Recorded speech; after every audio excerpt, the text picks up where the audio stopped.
Ladies and gentlemen, the fabulous Carpenters. Close to you. There were rumors, though, that you were suffering from the Slimmer's disease, from anorexia nervosa. Is that right? No, You went down to about 6 stone in weight, I think, didn't you?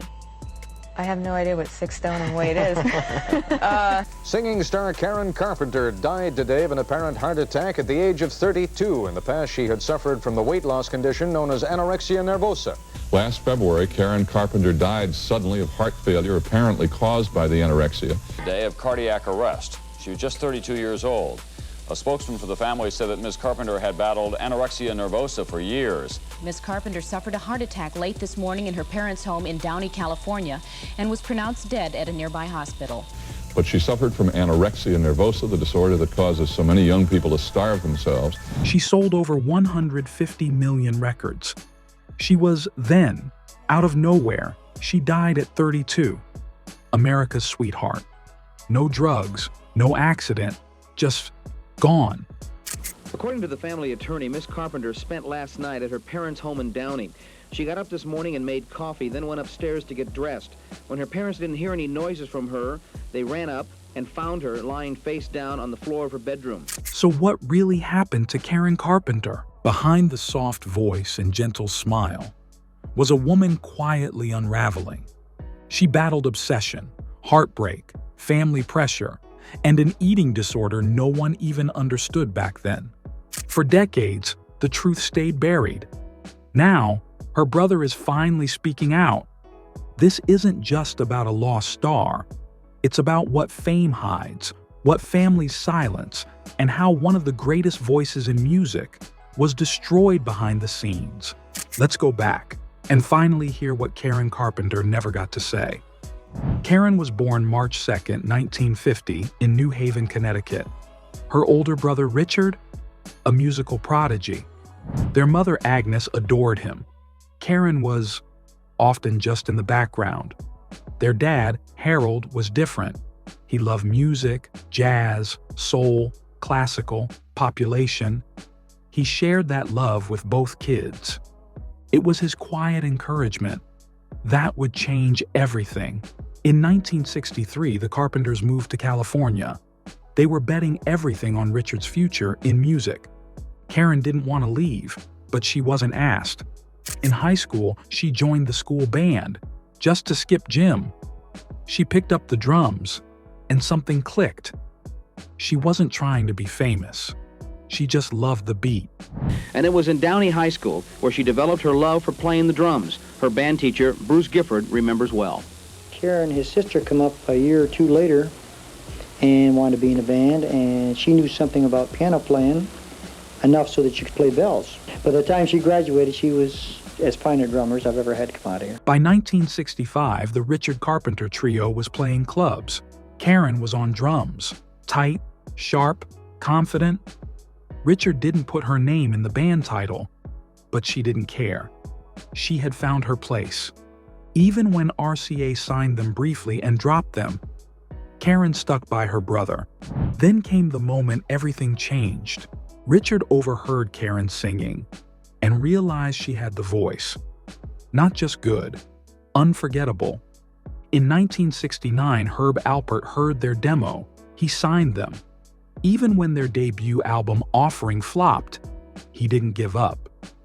Then came a dusty little song, previously ignored by big-name artists. Close to You dropped in 1970 and it exploded. Close to you.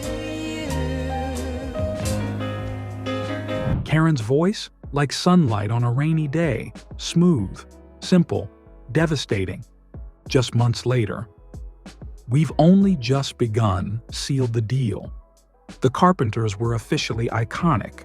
Richard wanted to push boundaries, so in 1972, they released Goodbye to Love, a soft ballad with a fuzz guitar solo. It shocked fans. Some hated it. Others loved the edge. It would go on to influence a whole generation of power ballads. But as the music evolved, Karen's struggles deepened. A magazine called her chubby. It hit her hard. She started dieting, then restricting, then obsessing. People didn't understand anorexia. It wasn't talked about. But she was wasting away, right in front of them. While Richard battled pills, Karen battled her own reflection. Good evening, everyone. Singer Karen Carpenter, one half of one of America's most popular singing duos, was mourned tonight by her family, friends, and a lot of fans. They gathered tonight at the Cypress Forest Lawn Memorial Park, where Miss Carpenter's body was on view. In 1980, Karen married Tom Burris. He seemed charming, but just days before the wedding, he told her he couldn't have kids. She was heartbroken. She wanted to back out, but her mother said no. You can't cancel now. Karen went through with it. It was a disaster. He drained her money, verbally abused her, crushed what little hope she had left.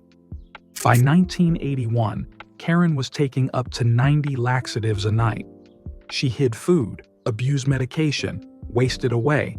She finally sought help in New York, started gaining weight. There was a flicker of hope, but her body was too far gone.